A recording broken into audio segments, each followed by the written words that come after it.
Hi guys, thank you so much for tuning in. I'm your host Patricia. And I'm your host Jem.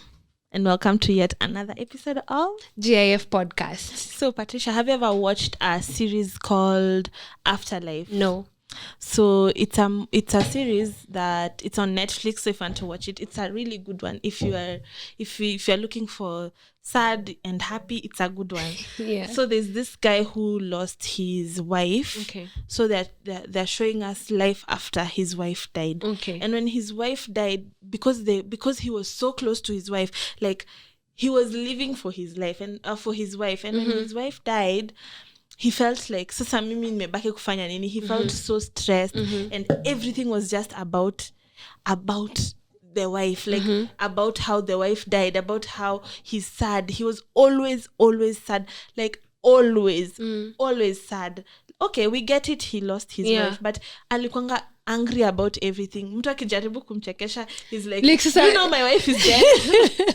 Why did you have to make me laugh? I want to stay there. Shideko lilini, you know, yeah. Okay, we get grief goes. It's a process, and everyone, if you're going through it, everyone goes through it in a different way. But he stayed sad for so long, and where he was working at a newspaper agency. So they used to go out for stories. So wakenda could get stories. Ilikuwa ile kitambo hii hakuna ati unapata story kwa internet. You go out, you find stories. Wow, and in those stories, you used to see that people were having so much bigger problems than he was, but he used to find a way to put the point in that my wife is dead, by the way. I do this. My wife is dead. So he used to, like, and I am sad. And I am sad. Like, and you know, everyone was trying to make him feel better. Like, obviously, if you've lost someone, it's not going to be the same as when I come and tell you I lost my phone. It is not.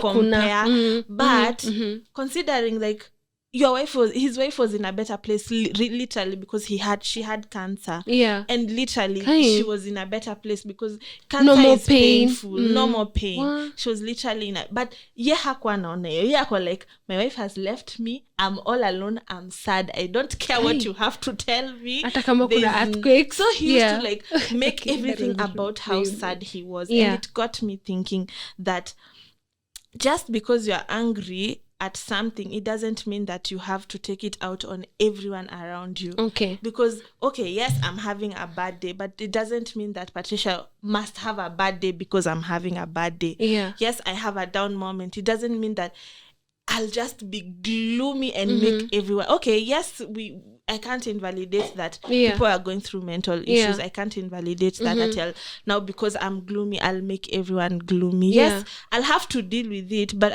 I won't have to string everyone along. Okay. So don't have to, like, if I'm angry today, I'll decide to go to the office, be angry at my boss, be angry at my coworkers, and make everything about me as well. Everything about me. Be angry at what we're mad. Like okay, let me tell you. Okay, let me weigh in a little bit on that. From my own experience, I feel like people who are going through grief, number one, really need a lot of understanding because, like you said earlier, people go through, grief is a process, and it has quite a number of stages. Kuna ile shock series, like ile shock yenye inakulalisha chini flat on the ground. And I'm not even joking. I don't know why I'm laughing about it, but it is quite serious. Yeah. Then, like, just through it. So, and I feel like I really do quite understand him quite a bit because I remember, I've gone through grief before, and I lost a friend. Okay, you know about this. Yeah. And I feel like to some extent, as you were narrating that story, I was just seeing myself because I made everything about it. Yeah. When you wake up, you're just like, I lost my wife. He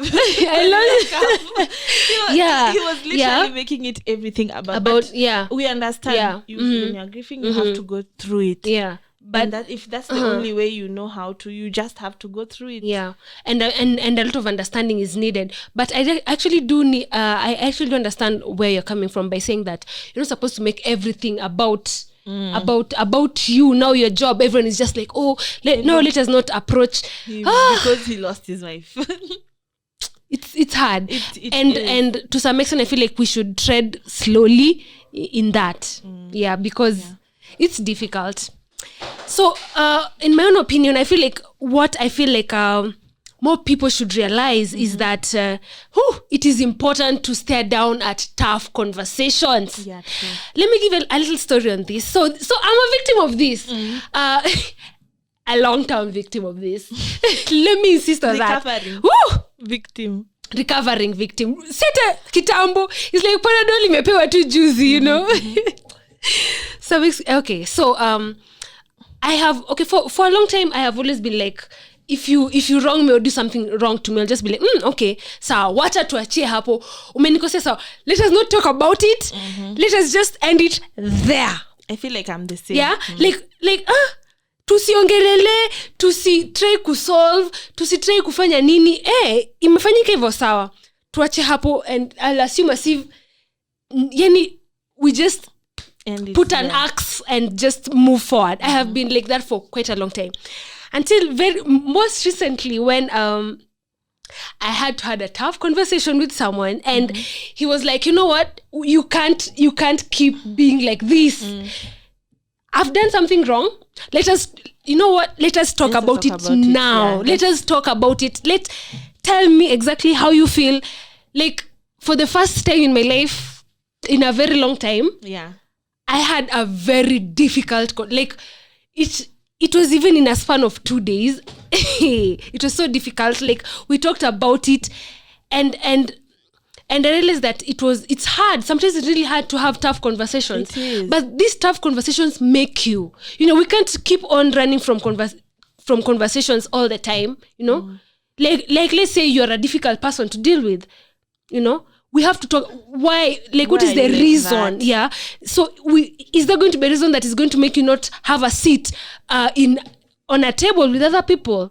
Yeah. Like, you're blocking yourself from people, from opportunities, from things, just because you're scared, or you never want to address your own issues, or other people's issues that are affecting you. I feel like, when you've said about if it's important to have the tough conversation. Yeah, very. Let's say if it's at the verge of, maybe if it's a relationship or a friendship, if it's at the verge of falling or falling through, if you don't have the conversation, you might lose someone who exactly who would really help you in life, who would really mean something to you. So if you never had those tough conversations, it means that a friendship or a relationship can end, and you wouldn't, and you'll be left with those, like, what if I had that conversation? What if it went the other way? Like, even if you're about to break up and you have the tough conversation, at least you'll have the closure people want to have. Yeah.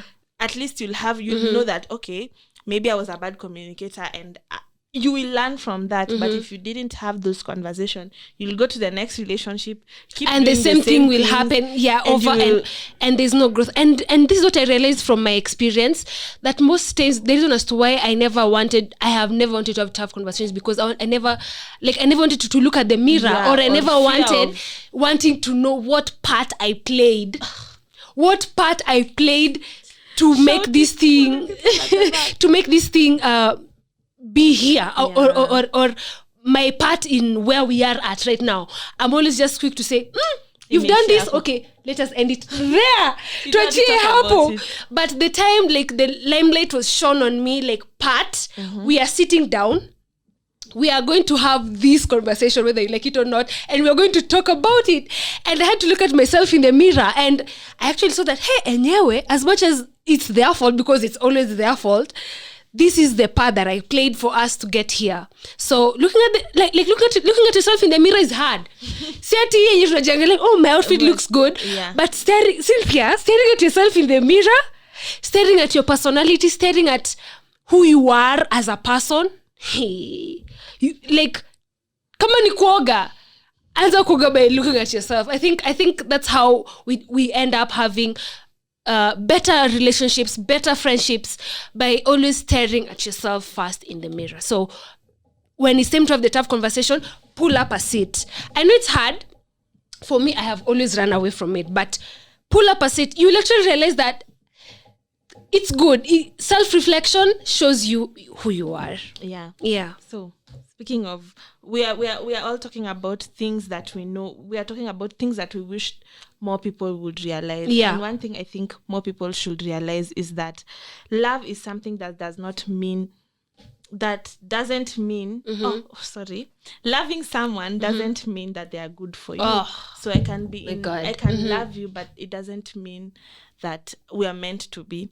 I'm going to reflect that with a story that I've seen on the internet where we saw that Chloe and Tristan broke up, and now they're expecting over cheating allegations, numerous cheating allegations. Proved. In fact, with evidence. Ule mtoto mwenye letwa kwa ule mwenye alikuja akaekewa. Guys, please check out that episode where we talked about a side chick bringing a baby in a wedding as a gift to their man. So with numerous proofs, now they are expecting a child, although it's via surrogate. But I feel like their relationship, I feel like Chloe loved him more than he loved her. And their relationship would have, to the eye, in the beginning, would have made it. But now, it doesn't mean that now that they're expecting a baby. Not even expecting, it doesn't mean that the love Chloe has for Tristan is enough for Tristan to be good for her. It doesn't, you know that sometimes you lie to yourself when you ask someone that does she love you? You're like, no, my love is sufficient for both of us. Wait. You can't say my love is sufficient for both of us. No, I have enough love for the both of us. Nope. She can just be there. She can pretty. No. You know, I can say that I love you, but it doesn't mean that this person is even good for your mental health. It doesn't even mean that in any way, shape, or form. So sometimes it's hard to let some of this relationship go because you're like, guy, I can't believe I'm letting the love of my life go. But okay, speaking on that, I feel like just like I said, the other one that we should tread carefully on. Look at this situation. Children are involved, and I'm actually speaking like that because I have a friend of mine who has a child, and like sometimes when we talk, she says, I would have behaved like this with the baby daddy if I was single, like if the child was not here. But now that the child is here, I have to think about the child, the well-being, the presence of the dad. Like, you understand what I'm trying to say? So, like, vile mimi ninaweza approach a certain situation, like if she's trying to seek my opinion, na vile yeye ananielezea, okay, in a way, and as I approach vile as approach as a person who doesn't have a child with that person now, but now that the child is involved, it's quite different, So do you think that this might actually be a factor that she's considering because ako na mtoto naye na tena ndio mwingine ako kwa njia? You know what? There's something that I saw someone from social media saying that sometimes we normally say that parents normally put their children first, like even before themselves, that sometimes parents can even stay in an abusive relationship, or they can stay in an abusive relationship just for the child to see that, I have a dad and I have a mom, and just to show that my mom and dad love each other. But there's someone who said that when you're the child in that situation and you see your mom going through that, you should be like you're seeing a stranger going through that. When it's your mom, you might have pity on her and you're just like, oh, mom, Aki, sorry for going through that. You should, but if it's a stranger, you could tell the stranger, leave, If it's a stranger, you could tell the stranger, why are you staying in that relationship? Kwa sababu ya mtoto, toka na mtoto wako uende. So okay, I do get you. When it's a parental relationship, when it's parent and a child, that parent should be able to see, like, this child is my stranger. Will this stranger want me to stay in this bad relationship? This is really nice, Will this stranger want me to go through this thing because I feel like I love the dad? No. There's other ways the child can see the child. Nowadays I feel like the world has become more evolved. Like, there's other ways you can see the children. Like, nowadays co-parenting works, and it works really well, and they bring up children who are just like people who are, you know what, is it better for your child to stay in a relationship where it's abusive, or is it better for a child to stay in a relationship where he knows that my mom is happy and my dad is happy? They're not together, together but they're both happy and I'm happy. Kuliko yenye I stay with my mom and dad and we are in hell. My mom is always sad. She's always crying. Or my dad is in hell. I think I do. I really do understand what you're saying. Yeah. Anyway, the bottom line is that if your one person's love is not enough, sufficient for both of you. Both of you must meet halfway. Okay, but also let me weigh in again. Love is not enough. Like it also is not the only thing. There should also be respect.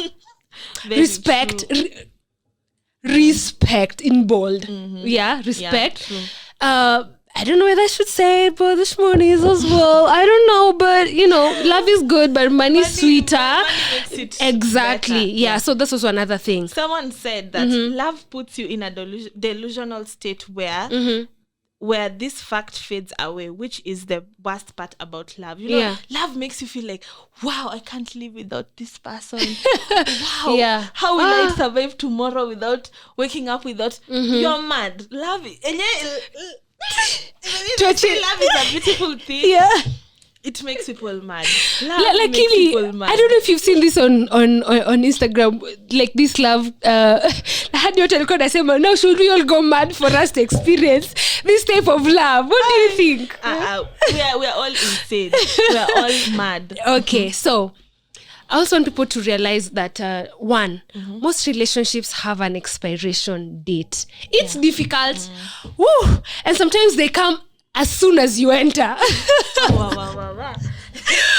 a difficult, bro. And it's the most painful. And you may get like, oh, the love is so good. Like you just like, I can't live with this person. Like ladies already wanajenga nyumba na wanaweka gate even before 1 month down the baby's name. 1 month down the line, the relationship is crumbling right in front of your eyes. You're walking away and the man is not going after you.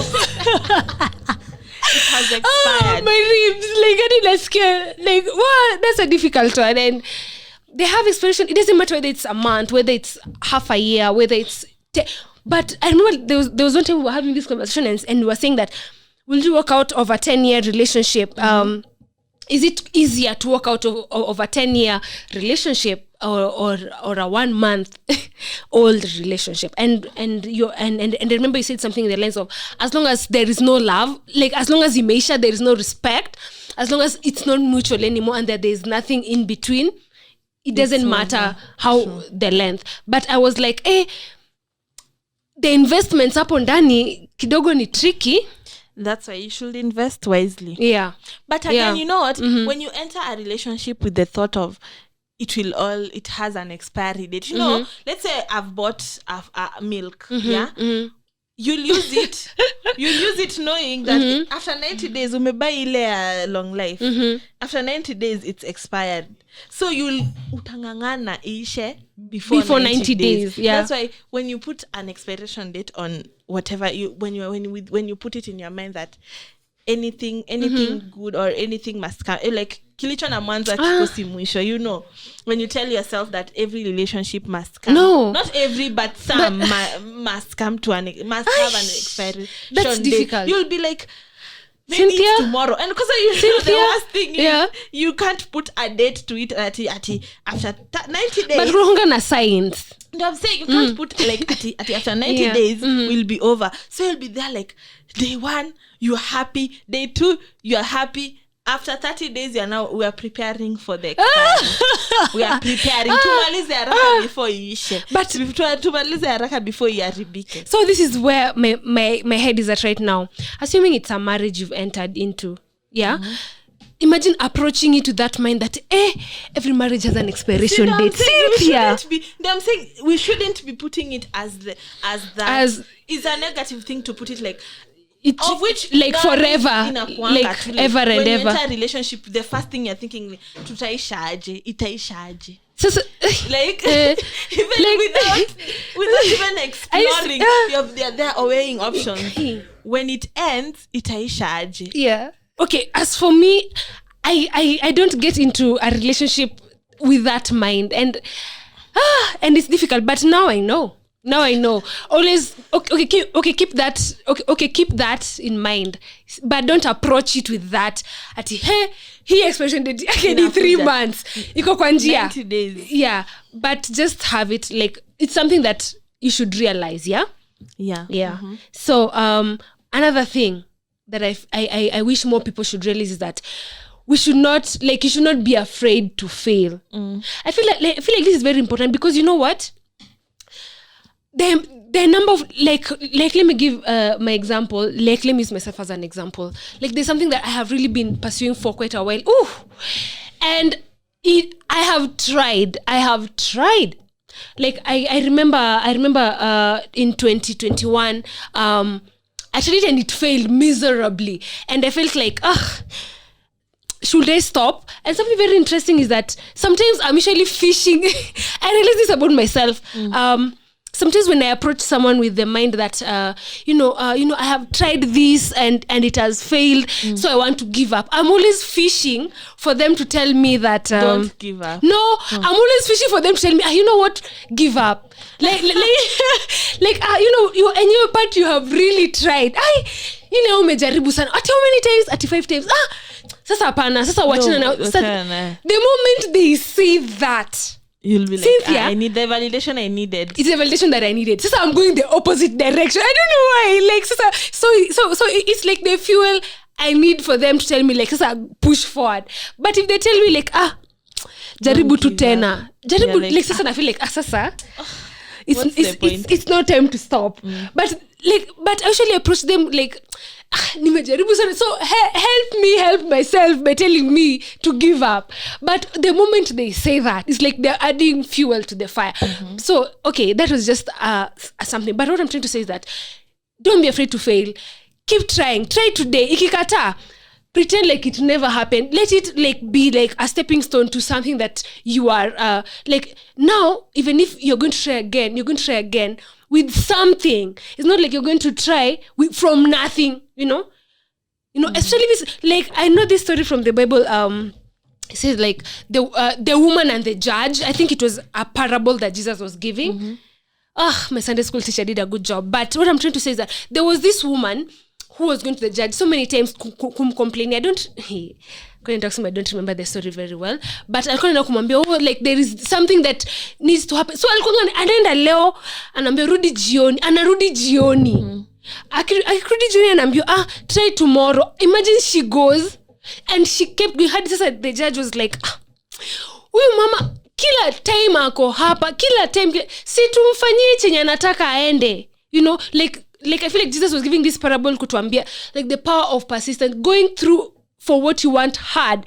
Leo kesho, like huyu mama for example, hakupatiwa the first time, the second time, I cannot even imagine how many times, but in the end persistence is the word. Don't be afraid to fail. At the end, the second time you're trying or the third time, you're not trying out of nothing. Yeah, exactly.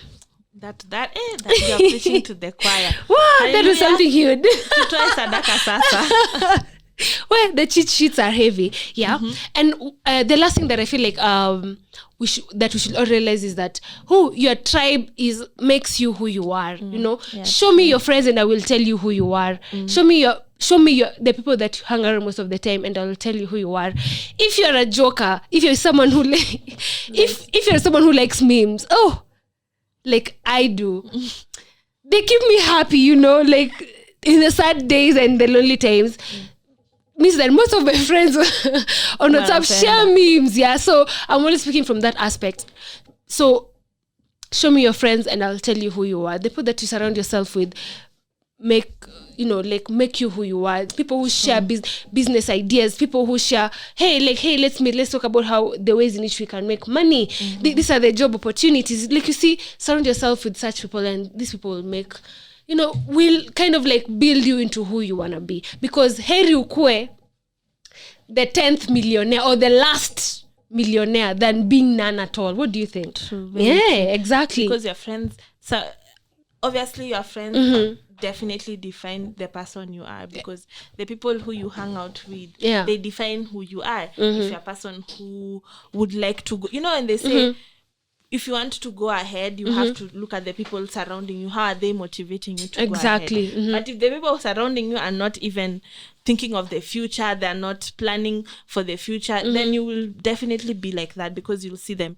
They're not saving, they're not planning. So where are you getting it from? You know what? In such a circumstance, remove yourself from there. Yeah. The moment you sense danger, I feel like sometimes we might be in a surrounding where, like, people are different. Some people might be more ambitious than others. Some people might be slow. If you feel like who you are as a person, you do not fit in certain conditions or in environments that don't help you thrive. No one is holding your foot down. Remove yourself from there. Approach yourself. Take yourself. Sometimes I feel like I remember, I don't know who was telling me this. Like, let's say, for example, you really want to be famous on Instagram or be an influencer. Force yourself to be friends with them. I don't know who's telling me that. But I was like, why should you suck yourself up to people? But you have a goal, and these people are the ones who can help you. I don't remember who was telling me this, but she was saying that, bend your back until you get what you want. And you know what? To some extent, he or she was right.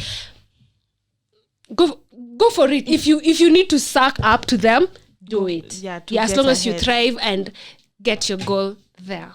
Anyway, guys, thank you so much for listening. And make sure you tell us your views. What do you think that most people don't realize that they have to do these things? So, and make sure you follow us on our Instagram at the gifpodcast.ke, on Facebook at the gifpod.ke, and find us on YKTV. Thank you so much for joining us. I'm your host, Patricia. And I'm your host, Jem.